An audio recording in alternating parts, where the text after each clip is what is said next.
वनताराची SIT चौकशी होणार। सर्वोच्च न्यायालयाचे आदेश। प्राणी ताब्यात घेतल्याचा आरोप। आंदोलन करूनही कोल्हापूरकरांची महादेवी ज्या वनतारामध्ये नेण्यात आली त्या वनताराचीच आता चौकशी होणार आहे। उद्योगपती अंबानींच्या मालकीचे हे खासगी प्राणी संग्रहालय गुजरातच्या जामनगरमध्ये आहे।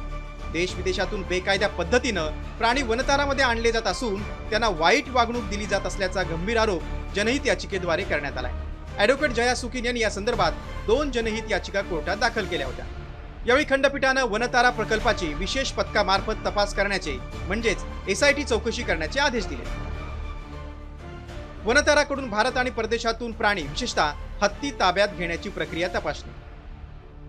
वन्यजीव संरक्षण कायदा 1972 चे अनुपालन आणि त्या अंतर्गत प्राणी संग्रहालयासाठी तयार केलेल्या नियमांची पडताळणी करणे।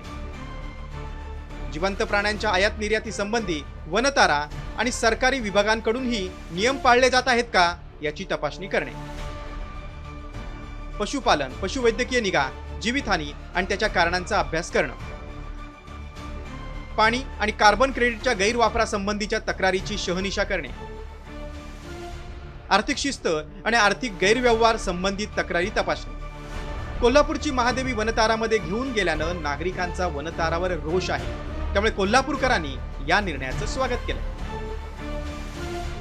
कुठल्याही पद्धतीच्या नियमांना सरळ सरळ फाटा देऊन वन्य प्राण्यांना तिथं नेलं जात होतं। तिथं त्याची निगा राखतो या कलमाखाली त्यांचं काय काय होत असेल याची कुणालाही माहिती नाही।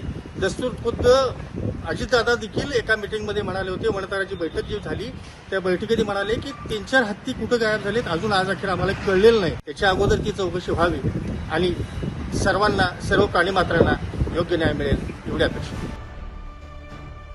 सर्वोच्च न्यायालयाचे माजी न्यायमूर्ती जे चेलमेश्वर यांच्या नेतृत्वाखाली एसआयटी स्थापन करण्यात आली आहे। उत्तराखंड आणि तेलंगणा उच्च न्यायालयाचे माजी मुख्य न्यायमूर्ती राघवेंद्र चव्हाण, मुंबईचे माजी पोलीस आयुक्त हेमंत नगराळे, सीमा शुल्क विभागाचे अतिरिक्त आयुक्त अनिश गुप्ता यांचा एसआयटी मध्ये समावेश आहे। एसआयटीने आपला अहवाल 12 सप्टेंबर पर्यंत दाखल करावा असे निर्देश आहेत। या प्रकरणी पुढील सुनावणी 15 सप्टेंबरला होणार आहे। वनताराच्या कारभारावर आणि वन विभागाच्या भूमिकेवरून यापूर्वीही काही जणांनी तक्रारी केल्या होत्या, पण त्याची दखल घेतली नाही। आता एसआयटीच्या चौकशीत काय सत्य समोर येतंय त्याकडे सगळ्यांचं लक्ष आहे।